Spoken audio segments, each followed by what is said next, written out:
الحمد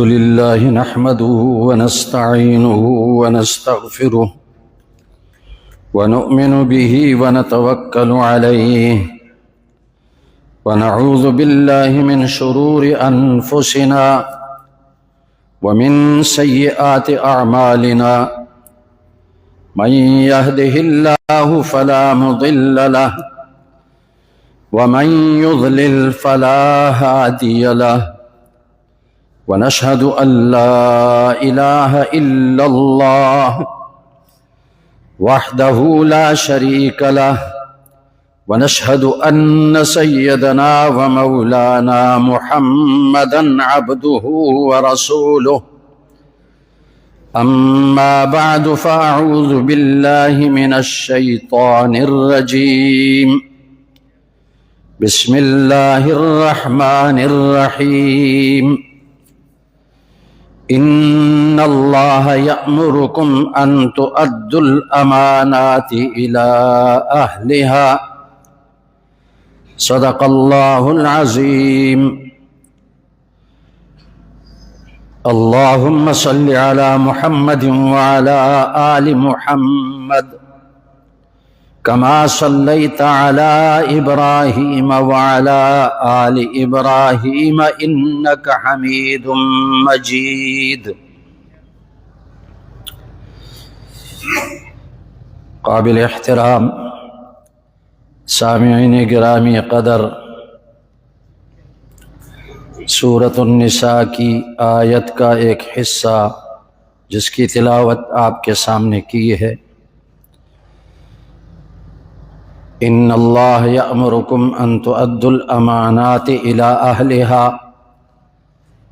اللہ تمہیں حکم دیتا ہے کہ امانت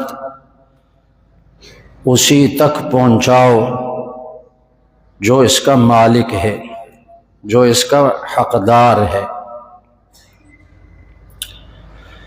گزشتہ جمعے ایک حدیث میں نے پڑھ کر سنائی تھی کہ نبی کریم صلی اللہ علیہ وسلم نے فرمایا، آیۃ المنافق ثلاث اذا حدث کذب واذا وعد اخلف واذا اؤتمن خان۔ منافق کی 3 نشانیاں ہیں۔ پہلی نشانی یہ ہے کہ جب وہ بات کرتا ہے تو جھوٹ بولتا ہے، اور جھوٹ سے متعلق تفصیلی بات گزشتہ جمعے کو عرض کر دی۔ دوسری نشانی منافق کی یہ ہے کہ جب وہ وعدہ کرتا ہے تو وعدہ خلافی کرتا ہے۔ تیسری نشانی منافق کی یہ ہے جب اس کے پاس کوئی امانت رکھی جائے وہ خیانت کرتا ہے۔ تو اللہ کا حکم یہ ہے کہ امانت کی حفاظت کرو اور امانت اس کے حقدار اور اس کے مالک تک پہنچاؤ۔ اور منافق کی نشانی یہ ہے کہ وہ امانت کا حق ادا نہیں کرتا، اس میں خیانت کرتا ہے۔ نبی کریم صلی اللہ علیہ وسلم نے ارشاد فرمایا، لا ایمان لمن لا امانت لہ، جو امانت کی پاسداری نہیں کرتا اس کا ایمان ہی نہیں ہے۔ نبی کریم صلی اللہ علیہ وسلم نے اپنی زندگی میں امانتوں کی کیسے پاسداری کی، میں مختصراً 2 واقعات ذکر کرتا ہوں۔ نبی کریم صلی اللہ علیہ وسلم جب مکہ مکرمہ میں تھے تو آپ کو مشرکین بھی صادق اور امین کہتے تھے کہ آپ سچے ہیں اور آپ امانت دار ہیں۔ لوگ آپ صلی اللہ علیہ وسلم کے پاس اپنی امانتیں رکھتے تھے۔ پھر جب اللہ کی طرف سے حکم ہوا کہ آپ مکہ سے ہجرت کریں مدینہ کی طرف، تو یہ انہی لوگوں کی امانتیں تھیں آپ کے پاس جو آپ کے دشمن تھے، آپ کے مخالفین تھے، آپ کو ستاتے تھے، تکلیفیں پہنچاتے تھے۔ لیکن ایسا نہیں کیا کہ آپ ان کا مال خفیہ لے کر جائیں۔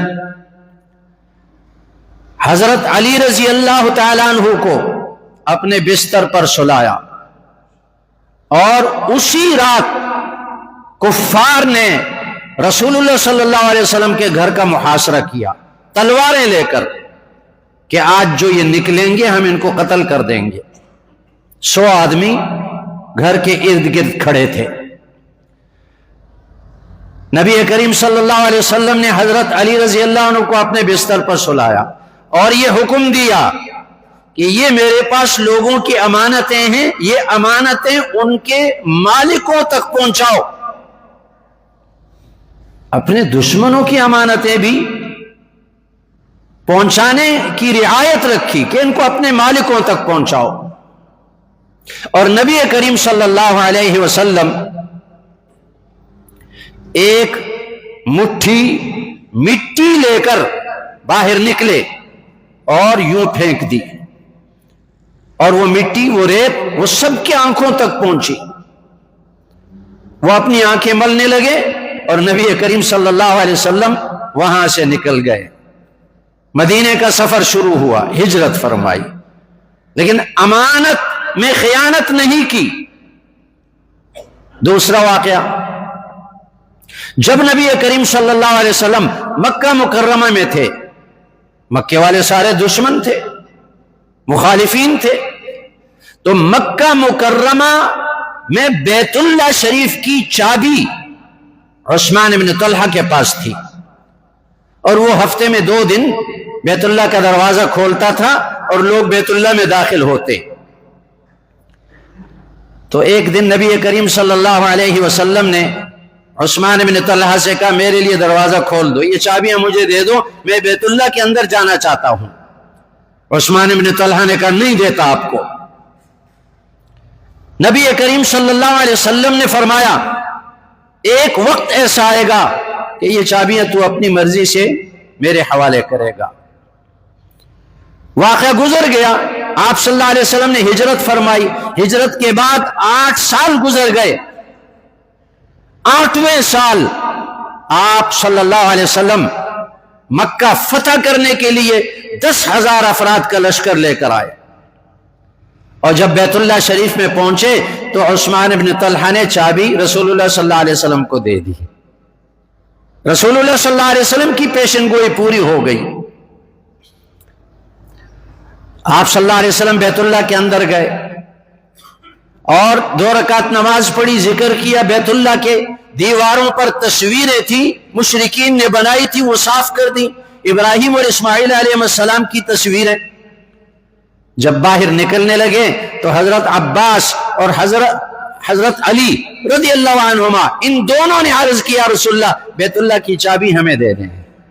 حضرت عباس نے کہا میں بیت اللہ کی پہلے سے خدمت کر رہا ہوں، آپ بیت اللہ کی چابی مجھے دے دیں۔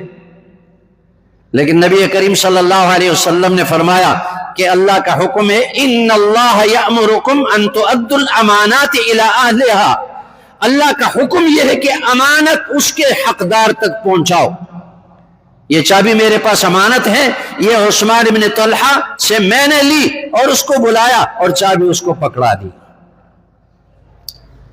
اور یہ چابی بیت اللہ کی انہی کے نسل میں آج تک چلی آ رہی ہے۔ امانت اپنی جگہ تک پہنچا دی، اتنا اہتمام کیا۔ اب امانت کی بہت ساری صورتیں ہیں۔ ہم تو یہ سمجھتے ہیں امانت یہ ہے کہ آپ کے پاس کسی نے اپنا روپیہ پیسہ امانت رکھ دیا تو آپ اس کی حفاظت کریں گے، اسی کو ہم امانت سمجھتے ہیں۔ فقط یہ امانت نہیں، امانت کی بہت ساری صورتیں ہیں۔ پہلی صورت امانت کی، یہ جان ہمارے پاس اللہ کی امانت ہے، اس جان کو ہم نے اسی طرح استعمال کرنا ہے جیسے اللہ کا حکم ہے۔ اگر اس طرح استعمال نہیں کریں گے تو یہ خیانت ہوگی۔ اب یہاں ہم امانت کو بھول جاتے ہیں، اس جان کو اپنی مرضی سے استعمال کرتے ہیں۔ یہ اللہ کی امانت ہے، اسی لیے تو خودکشی حرام ہے۔ حدیث میں آتا ہے نبی کریم صلی اللہ علیہ وسلم نے فرمایا جس شخص نے کسی بھی آلے کے ساتھ خودکشی کی تو قیامت جہنم میں وہی آلہ اس کو دیا جائے گا اور وہ اپنے آپ کو قتل کرے گا، پھر زندہ ہوگا، پھر قتل کرے گا، یہی اس کی سزا ہوگی۔ جہنم میں جائے گا خودکشی کرنے والا، کیونکہ یہ جان اس کی اپنی نہیں ہے، اللہ کی امانت ہے۔ ہاں اگر اللہ کا حکم آ جائے کہ نکلو میدان جہاد میں، کفار کے مقابلے میں نکلو، پھر اللہ کا حکم یہ کہ جان بھی دے دو، اور پھر کفار کے مقابلے میں اگر اپنی جان دے دی تو وہ شہید ہوا، اور اس کے بارے میں اللہ نے فرمایا بل احیاء عند ربهم یرزقون، یہ مرا نہیں، یہ زندہ ہے، شہید زندہ ہے، مرا نہیں، اللہ کے ہاں اس کو رزق دیا جاتا ہے۔ تو یہ جان بھی امانت ہے، اس کے سارے اعضاء امانت ہیں، یہ آنکھیں، یہ کان، یہ زبان، یہ ہاتھ، پیر، یہ سب ہمارے پاس امانت ہیں۔ اس کو کیوں امانت نہیں سمجھتے؟ ان آنکھوں سے ہم نے وہ چیز دیکھنی ہے جس کے دیکھنے کا اللہ نے حکم دیا، اگر کسی چیز کے دیکھنے سے اللہ نے منع کیا اس کو دیکھیں، یہ امانت میں خیانت ہوگی۔ ان کانوں سے ہم وہ آواز اگر سنیں گے جو ناجائز ہے، حرام ہے، جس سے اللہ اور اس کے رسول نے منع کیا، یہ امانت میں خیانت ہوگی۔ اس زبان سے اگر ہم وہ بات کریں گے جو اللہ اور رسول نے اس سے منع کیا تو یہ خیانت ہوگی۔ جھوٹ بولیں گے، گالی دیں گے، غیبت کریں گے، یہ خیانت ہوگی۔ ان ہاتھوں سے وہ کام کریں جن سے اللہ اور اس کے رسول ناراض ہوتے ہیں، یہ خیانت ہوگی۔ اس امانت کو سب بھول گئے۔ قرآن میں اللہ نے فرمایا ان السمع والبصر والفؤاد کل اولئک کان عنہ مسئولا، تمہارے کان، والبصر آنکھیں، والفؤاد دل، ان سب سے قیامت کے دن پوچھا جائے گا۔ اللہ نے فرمایا یوم نطمس علی افواہہم وتکلمنا ایدیہم وارجلہم وتشہد ارجلہم بما کانوا یکسبون، ایک وقت قیامت کے دن کہ اللہ اس زبان پہ مہر لگا دے گا، جتنے بولنا شروع کر دیں گے، آنکھوں نے جو گناہ کیا وہ بتا دیں گے ہم نے یہ گناہ کیا، کانوں نے جو گناہ کیا بتا دیں گے، ہاتھوں نے جو گناہ کیا بتا دیں گے، یہ قرآن میں ہے۔ تو ایک ہمارے پاس یہ جان، یہ سارے اعضاء امانت ہیں، اس کو ہم نے اس طرح استعمال کرنا ہے جیسے اللہ کا حکم ہے، جیسے رسول اللہ صلی اللہ علیہ وسلم نے ہمیں حکم دیا، یہ امانت ہے۔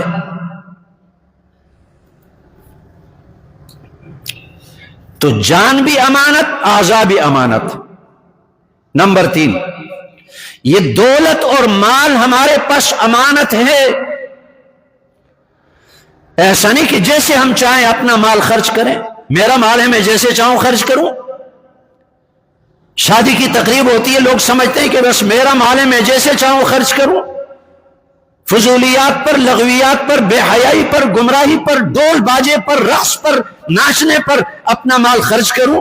میرا مال ہے، تیرا مال نہیں ہے، تیرے باپ کا مال نہیں ہے، یہ اللہ کی امانت ہے تیرے پاس۔ یہ تو قارون نے کہا جب اللہ نے جب موسیٰ علیہ السلام نے حکم دیا قارون کو، قارون بڑا مالدار تھا، اس سے بڑا مالدار دنیا میں کوئی نہیں آیا۔ وَابْتَغِ فِي مَا آتَاكَ اللَّهُ الدَّارَ الْآخِرَةَ، تجھے اللہ نے جو مال دیا آخرت کی فکر کرو، اس مال سے اپنی آخرت کو بناؤ۔ تو اس نے کیا کہا؟ انما اوتیتہ علی علم عندی، یہ مال میں نے اپنے ہنر سے کمایا، اللہ کا نہیں ہے۔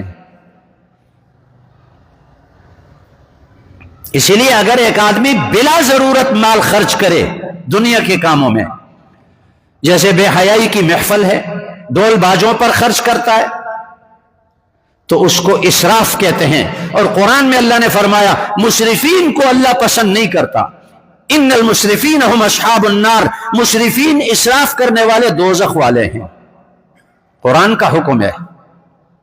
اور جہاں ضرورت ہو اور ضرورت سے زیادہ کوئی خرچ کرے، مثلا ولیمہ کھلانا ہے، شادی ہو گئی لیکن اس میں ضرورت سے زیادہ خرچ کرے، ہاں بلا ضرورت خرچ کرے، اس کو تبذیر کہتے ہیں، تبذیر۔ ان المبذرین کانوا اخوان الشیاطین، تبذیر کرنے والے شیطان کے بھائی ہیں۔ اور جہاں ضرورت ہو اور ضرورت سے زیادہ خرچ کرے اس کو اسراف کہتے ہیں. ان المسرفین هم اصحاب النار، اسراف کرنے والے دوزخی ہیں. آج کتنا مال خرچ کرتے ہیں لوگ، لیکن جہاں دین کا تقاضا ہو پھر گنتے ہیں، اور دل نہیں چاہتا کہ مسجد میں دے دیں، مدرسے میں دے دیں، غریبوں پر تقسیم کریں، بھوکوں پر تقسیم کریں، مصیبت زدہ لوگوں کو دے دیں، وہاں دل نہیں چاہتا. لیکن جہاں ناچنے والیاں ہیں، گانے والیاں یا گانے والے مرد، نوٹ بکھیرتے ہیں اس پر، 1000 کے نوٹ، 5,000 کے نوٹ. یہ مال امانت ہے، اور مال اللہ نے دیا امتحان کے لیے، آزمانے کے لیے. یہ بندہ مال کو اللہ کی ملکیت سمجھ کر اس کو اللہ کی مرضی کے مطابق لگاتا ہے، یا اپنی ملکیت سمجھ کر شیطانی کاموں میں لگاتا ہے. للہ ما فی السماوات وما فی الارض، زمین اور آسمان کی ساری چیزوں کا مالک اللہ ہے. انسان کا مالک بھی اللہ ہے، اس کے مال کا مالک بھی اللہ ہے. نمبر 4، اولاد امانت ہے، اللہ کی امانت ہے. اللہ جب چاہے دے دے، جب چاہے لے لے واپس. اب اس میں امانت کو کیسے پورا کرنا ہے کہ یہ اولاد نیک صالح بنے، اللہ کی بندگی کرنے والے بنے، یہ امانت کا پورا کرنا ہے. اور اگر اولاد کو کھلا چھوڑ دیں، نماز نہ پڑھیں، نشہ کریں، بے حیائی کے کاموں میں لگے رہیں، اللہ کی نافرمانی کریں، یہ ماں باپ نے خیانت کی اللہ کی امانت میں. اولاد امانت ہے، اس کو اس طریقے پر ان کی تربیت کرنی ہے جس طریقے پر رسول اللہ صلی اللہ علیہ وسلم نے حکم دیا، اللہ نے حکم دیا. یہ امانت ہے. نمبر 5، علم امانت ہے. جس کو اللہ نے دین کا علم دیا امانت ہے، اس پر لازم ہے کہ یہ امانت لوگوں تک پہنچائے. اس کے پاس پڑھنے کے لیے جو آئے ان تک پہنچائے، جو نہیں آئے پڑھنے کے لیے ان تک بھی پہنچائے. یہ امانت ہے، اس کے بارے میں بھی پوچھا جائے گا. نمبر 6، عہدہ اور منصب امانت ہے. اور آج اس امانت میں بھی لوگ خیانت کر رہے ہیں. جس کو کوئی عہدہ ملا، یہ اس کے پاس اللہ کی امانت ہے. اس عہدے سے متعلق جتنے کام ہیں اگر اللہ اور اس کے رسول کی رضا مندی کے مطابق کرے، اس نے امانت پوری کر دی. اگر اپنی پسند کے کام اس میں کرے، جس کو چاہے دے دے، جس کو چاہے نہ دے، یہ اس نے خیانت کی. چھوٹے سے چھوٹا عہدہ ہو، بڑے سے بڑا عہدہ ہو، یہ سب اللہ کی امانت ہے. ایک حدیث میں آتا ہے، نبی کریم صلی اللہ علیہ وسلم نے ارشاد فرمایا کہ جس کو اللہ تعالیٰ مسلمانوں کی ذمہ داری دے دے، مسلمانوں کا بڑا بن جائے، حاکم بن جائے، وزیر اعظم بن جائے، صدر بن جائے، اور وہ پھر عہدے اپنی مرضی کے مطابق تقسیم کرے، قابلیت کو نہ دیکھے، رشوت لے کر عہدے تقسیم کرے یا اپنی چاہت کے مطابق عہدے تقسیم کرے. حدیث ہے تو نبی کریم صلی اللہ علیہ وسلم نے فرمایا اس پر لعنت ہے اللہ کی طرف سے، اور اس کی نہ فرض عبادت قبول ہوگی نہ نفل عبادت قبول ہوگی. اس نے امانت میں خیانت کی. جس کو جہاں لگانا ہے کسی ذمہ داری پر، اگر وہ اس کا اہل ہے، قابل ہے، تو ٹھیک ہے، امانت پوری کر دی. نہ اہل ہے، رشوت لے کر اس کو ذمہ داری عطا کر دی، اس کو ڈیوٹی پہ لگا دیا، یا اپنے تعلق کی بنیاد پر، یا یہ ہے کہ میری پارٹی کا ہے اس بنیاد پر عہدے پر لگا دیا، اس نے خیانت کی. کل قیامت کے دن اس سے پوچھا جائے گا. قانون سب کے لیے برابر ہے، آئین سب کے لیے برابر ہے. ہمارے سامنے رسول اللہ صلی اللہ علیہ وسلم کی سیرت ہے، خلفائے راشدین کی سیرت ہے، وہ حکمران بنے، رسول اللہ صلی اللہ علیہ وسلم حکمران تھے۔ حدیث میں واقع آتا ہے ایک لڑکی نے چوری کر لی، قریش سے تھی، نبی کریم صلی اللہ علیہ وسلم کے پاس جب کیس آیا، آپ صلی اللہ علیہ وسلم نے حکم دے دیا اس کا ہاتھ کاٹا جائے۔ اس کے قبیلے والوں کو، گھر والوں کو پتا چلا، پریشان ہو گئے اور کہنے لگے اگر اس کا ہاتھ کاٹا گیا تو کوئی اس کے ساتھ شادی کرنے کے لیے تیار نہیں ہوگا، کوئی سفارشی تلاش کرو جو سفارش کرے رسول اللہ صلی اللہ علیہ وسلم کے آگے کہ اس کو معاف کر دیا جائے، ہاتھ نہ کاٹا جائے۔ نبی کریم صلی اللہ علیہ وسلم کے لاڈلے اسامہ رضی اللہ عنہ، جس کو نبی کریم صلی اللہ علیہ وسلم نے ان کے باپ کو اپنا بیٹا بنایا اور ان کو اپنا محبوب قرار دیا، کہنے لگے اسامہ ہماری سفارش کریں گے۔ اسامہ کے پاس آئے اور کہنے لگے سفارش کرو تاکہ اس کا ہاتھ نہ کاٹا جائے۔ تو نبی کریم صلی اللہ علیہ وسلم کے آگے جب اسامہ نے سفارش کی، آپ صلی اللہ علیہ وسلم غصہ ہوئے۔ یہ وہی اسامہ ہے جن کو رسول اللہ صلی اللہ علیہ وسلم نے اپنی گود میں بٹھایا، ایک طرف ان کو، دوسری طرف اپنے نواسے کو، اور فرمایا اے اللہ میں ان سے محبت رکھتا ہوں، تو بھی ان سے محبت کر لے۔ لیکن آج اسامہ کی بات پر غصہ ہوئے اور فرمانے لگے اتشفع فی حد من حدود اللہ، تو اللہ کی حدود میں سفارش کرتا ہے۔ اور پھر فرمایا والذی نفسی بیدہ لو سرقت فاطمہ بنت محمد لقطعت یدہا، بخاری شریف کی حدیث ہے، اللہ کی قسم اگر میری بیٹی فاطمہ رضی اللہ عنہ چوری کر لے میں اس کا بھی ہاتھ کاٹوں گا۔ حکمران ہیں لیکن اپنے لیے وہی جو سب کے لیے قانون ہے وہ اپنے لیے بھی ہے، استثناء نہیں ہے کہ حکمران مستثنیٰ ہے۔ ابو بکر صدیق رضی اللہ عنہ تاجر تھے، کپڑے کی تجارت کرتے تھے، جب خلیفہ بن گئے تو صبح اپنے کپڑوں کا گٹھڑا کندھے پہ اٹھا کر روانہ ہوئے۔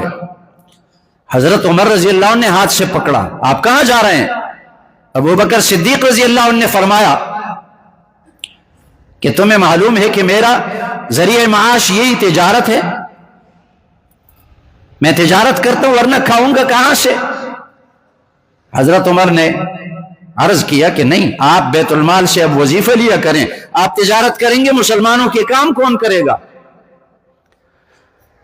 چنانچہ اور چند صحابہ کو بلایا گیا، مشورہ ہوا۔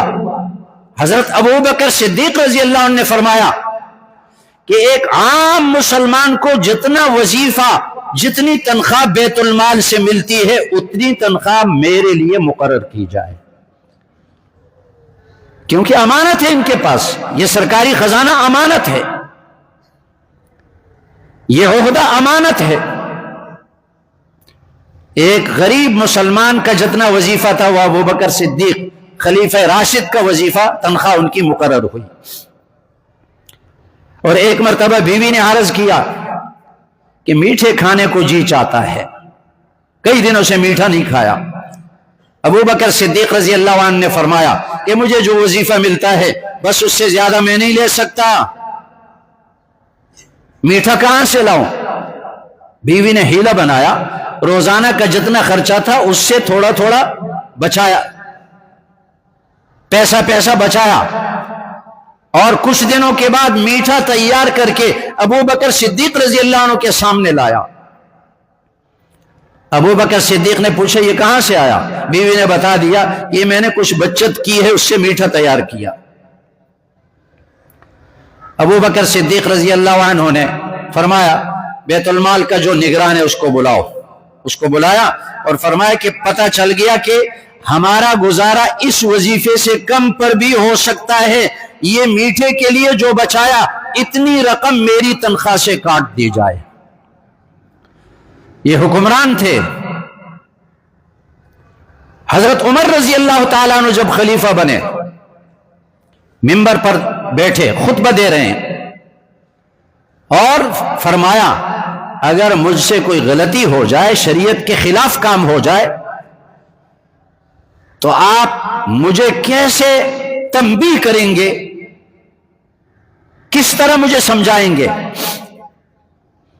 ایک شخص کھڑا ہوا تلوار لے کر اور عرض کیا امیر المومنین، اگر آپ نے شریعت کے خلاف کوئی کام کیا تو اس تلوار سے ہم آپ کو سیدھا کریں گے۔ حضرت عمر رضی اللہ عنہ نے اللہ کا شکر ادا کیا، الحمدللہ کہ اس امت میں ایسے لوگ موجود ہیں کہ حکمران اگر شریعت کے خلاف کام کرے اس کو تلوار سے سیدھا کر سکتے ہیں، الحمدللہ۔ یہ بھی امانت ہے۔ آج کیا فیصلے ہوتے ہیں؟ آئین میں ترمیمیں ہوتی ہیں حکمرانوں کو خوش کرنے کے لیے۔ جو ترمیم ہوئی سے عوام کا کیا فائدہ ہوا؟ بجلی سستی ہو گئی، پانی سستا ہو گیا، گیس سستی ہو گئی، کپڑا سستی ہو گیا، کھانے کی چیزیں سستی ہو گئی، کچھ بھی نہیں۔ کیا کہا گیا کہ جو صدر بنے پاکستان کا تا حیات اس کے خلاف کوئی کیس نہیں ہوگا۔ تھوڑا سا آگے بھی چلو کہ قبر میں بھی اس کو عذاب نہیں ہوگا، قیامت کے دن بھی اس کو عذاب نہیں ہوگا، کیونکہ تمہارے منہ سے اور تمہارے قلم سے ایسی باتیں نکلتی ہیں جو ان پر تمہیں شرمندگی بھی نہیں ہوتی، پاگلوں جیسی باتیں۔ جو وزیر اعظم بن گیا ملک کا، تا حیات موت تک اس کے خلاف کوئی کیس نہیں ہوگا، چاہے سارا خزانہ لوٹ لے، ہضم کر لے، اس کے خلاف کوئی کیس نہیں ہوگا۔ یہ کفریہ قانون ہے۔ پاکستان کے بڑے بڑے علماء نے فتویٰ دیا کہ یہ شریعت کے خلاف ہے۔ کہتے ہیں جو فیلڈ مارشل بنا اس کی وردی تا حیات رہے گی، تا حیات اس کو سب کچھ ملے گا۔ کس نے مستثنا کیا؟ یہ عہدے امانت ہیں، کل قیامت کے دن تم سے پوچھا جائے گا۔ اور ساتویں چیز، یہ دین ہمارے پاس امانت ہے۔ علم تو علماء کے پاس ہے، آپ سب کے پاس دین ہے، یہ امانت ہے اللہ کی۔ اس میں ہم نے کیا کرنا ہے؟ اس دین کے مطابق خود بھی زندگی گزارنی ہے اور یہ دین دوسروں تک بھی پہنچانا ہے، امانت ہے یہ۔ نبی کریم صلی اللہ علیہ وسلم کا حکم ہے حجۃ الوداع کے خطبے میں، فَلْيُبَلِّغِ الشَّاهِدُ الْغَائِبُ، جتنے لوگوں تک یہ دین پہنچ گیا جو یہاں موجود ہیں وہ آگے غائبین تک پہنچائیں۔ خود بھی دین پہ عمل کرنا، دوسروں تک بھی دین پہنچانا۔ جہاں تک انسان کی طاقت ہو، توفیق ہو، گنجائش ہو، دوسروں تک دین پہنچانا، ان کو نماز کی دعوت دینا، ان کو اچھے کاموں کی دعوت دینا، ان کو برائیوں سے روکنے کی کوشش کرنا، گناہوں سے بچنے کی کوشش کرنا۔ تو یہ امانت ہے۔ ان اللہ یأمرکم ان تؤدوا الامانات الی اہلہا، اللہ حکم دیتا ہے تمہیں کہ امانت کی پاسداری کرو، حقدار تک اس کو پہنچاؤ۔ سبحانک اللہ۔